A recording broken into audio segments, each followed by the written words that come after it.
Colonies lay in ruins, burned to the ground by attackers who once called themselves friends. Across a dozen worlds, ashes replaced life.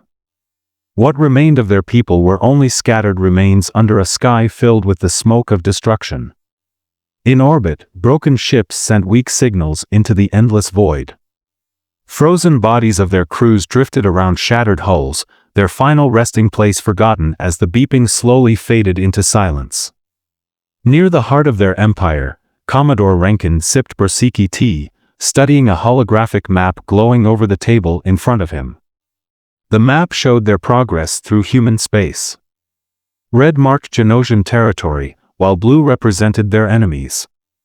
From where he sat, it looked like the Genosian Republic was reaching a twisted, claw-like arm right into the heart of human space. Purity cleansing corruption. That's what they called it after their brutal first strike.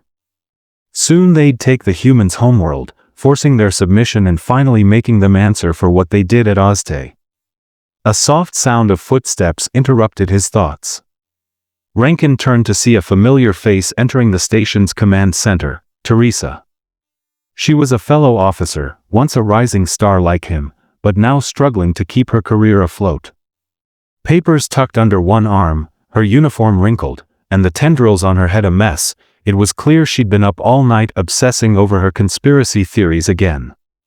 She used to serve on the front lines, but her theories about the war got her reassigned to safer posts. Without Rankin's help, she would have been dishonorably discharged. That kind of disgrace wasn't just a career ender, it marked you for life. Setting his cup down, Rankin stood and walked toward her. As he approached, Teresa noticed him. Her skin's subtle shift in color, an unconscious Genosian trait, showed her awareness of his presence. "If you're here as my boss, I know I'm late. I'll make up the time," she said without turning. "If you're here as my friend, sorry about missing dinner." Rankin shook his head and picked up one of the papers she'd left at her terminal. It was covered in handwritten calculations, spatial jump coordinates.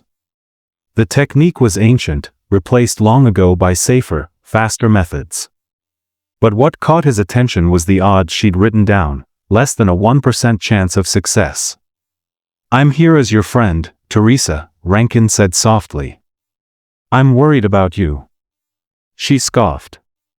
"Worried about me? Don't give me that, Rankin.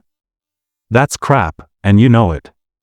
"It's Commodore Rankin," he replied sharply, glancing around at nearby officers.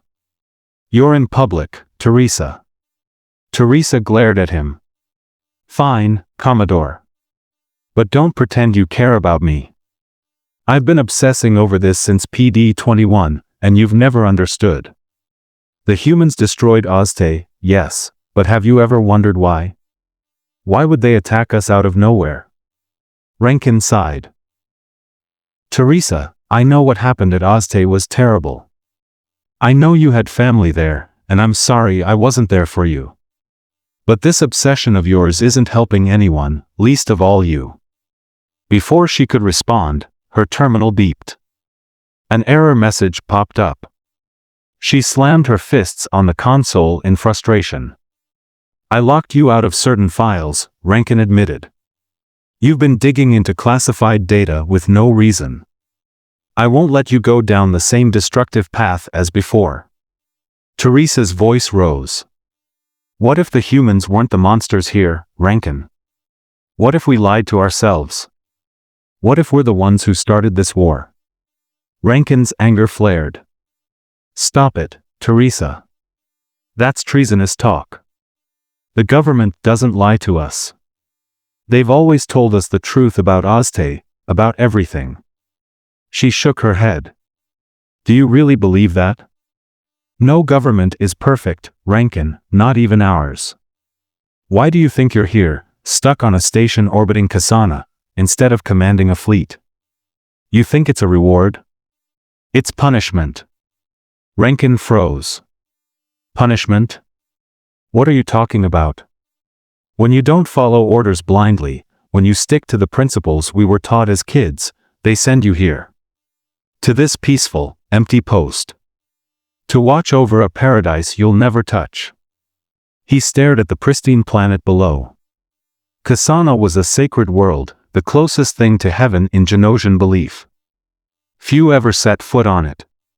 Teresa sighed. I signed the false reports they gave me. I thought I was doing the right thing. But the guilt ate me alive. That's why I gave the truth to the Seekers. Everything they've shared is real, Rankin. Every document, every image. Rankin turned to her, stunned. And those calculations? What are they for? Teresa didn't answer. Instead, she gestured toward Kasana. Rankin followed her gaze just as a fleet of ships appeared in orbit. That's the flagship, Rankin muttered. Admiral Gontra and the others, heading back to the front lines. Suddenly, the unthinkable happened. 5 glowing projectiles streaked across the sky, tearing into Kasana's atmosphere. They struck the planet with unimaginable force, burrowing deep into its mantle. Moments later, the planet erupted. Magma burst from its surface, and cracks spiderwebbed across its once pristine crust. Heaven itself shattered as Kasana exploded, taking the fleet with it. Rankin collapsed to his knees, staring in horror at the destruction. Teresa placed a hand on his shoulder. They destroyed Ozte because of our government's lies. We slaughtered innocents and covered it up. Now the humans have burned heaven in revenge. She paused, her voice soft but firm. Was it worth it?